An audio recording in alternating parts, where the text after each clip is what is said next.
আমাদের প্রত্যেকটা আইনশৃঙ্খলা বাহিনী যে কমিটেড এবং তাদের যে একটা বলবো যে প্রস্তুতি এবং তারা যে একটা দায়বদ্ধতা জায়গা থেকে তারা যাতে সঠিক দায়িত্বটা সঠিকভাবে পালন করতে পারে সেই জন্য তারা তাদের সদস্যদেরকে তারা তৈরি করছে। আমি অত্যন্ত আনন্দিত এবং আমাদের নির্বাচন কমিশনের পক্ষ থেকে আমি বিজিবির কর্তৃপক্ষকে আবার ধন্যবাদ জানাচ্ছি এই ধরনের প্রশিক্ষণের আয়োজন করার জন্য।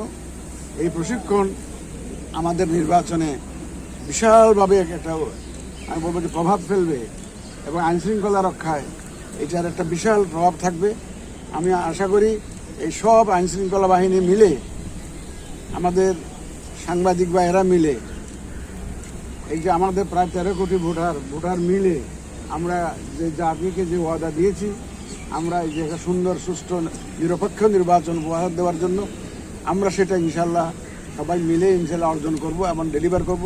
এটা একটা নমুনা হলো যে আইনশৃঙ্খলা পরিস্থিতি আমি বলবো না যে একটা পারফেক্ট লেভেলে চলে গেছে, এটা বলবো না, বাট আপনারা 5ই অগাস্ট 24-এ দেখেছেন কি অবস্থা ছিল আর এখনকার অবস্থা দেখেন তুলনা করে। আপনি তো সেফলি ঘুমাইতে পারছেন, সেফলি আসতে পারছেন তো এখানে, পথে তো কোনো অসুবিধা আপনার হয়নি।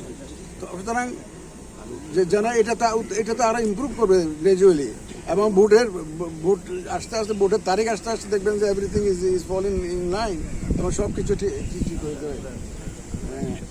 আমরা তো আইনশৃঙ্খলা বাহিনীর সাথে কথা 30 তারিখে বোধ না 30 তারিখে আবার বসছি উইথ স্পেসিফিক প্রপোজালস এবং ওখানে সব ডেভেলপমেন্ট স্ট্র্যাটেজিটা ফাইনাল হবে এবং আপনারা দেখবেন যে সব কেন্দ্রে আর্মি দাবি করছে। দেখেন পুলিশ আমরা ধরেন 2জন পুলিশ দিতে পারি, 3জন আনসার দিতে পারি, আর্মি 1-2 এরকম দেওয়া যায় না।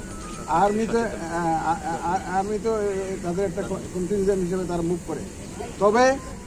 তবে আমরা এই ব্যাপারে সম্পূর্ণ ওয়াকিবহাল এবং সচেতন যাতে শান্তি শৃঙ্খলা যাতে রক্ষা করেই আমরা যাতে নির্বাচনটা সুষ্ঠুভাবে করতে পারি।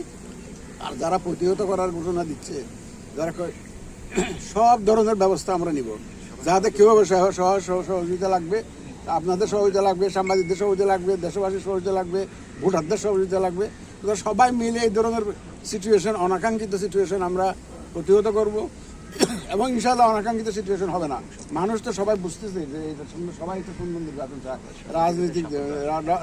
রাজনৈতিক দলগুলো ওয়াদা দিয়েছে তো জাতির কাছে সব যে তারাও তো সুন্দর নির্বাচন চায়।